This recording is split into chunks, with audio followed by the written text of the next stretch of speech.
आज मिनी ब्लॉगची सुरुवात झाली होती सकाळी 9-9:30 वाजता. कारण की ना रात्री उशीर झाला होता आपल्या झोपायला. तर मस्तपैकी उठलो 9:30 वाजता, तुम्ही पाहू शकता. मोकळं ऊन पडलं होतं. तर मग काय मस्तपैकी फ्रेश होऊन आहे ना आपण लागलो होतो आपल्या कामाला.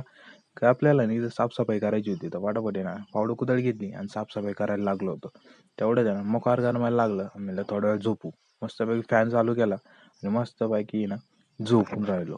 आणि मग काय तेवढ्याच घरातून आवाज आला, आंब्याचा रस पिऊन घे म्हणून. मग काय फटाफट आंब्याचा रस आहे ना पिला.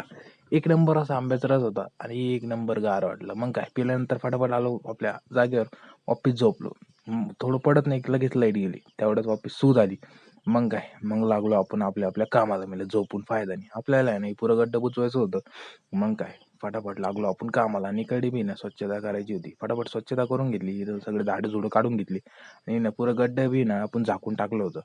मस्तपैकी संध्याकाळी फ्रेश झालो. मस्तपैकी डबल टिबल आंघोळ केली. त्याच्यानंतर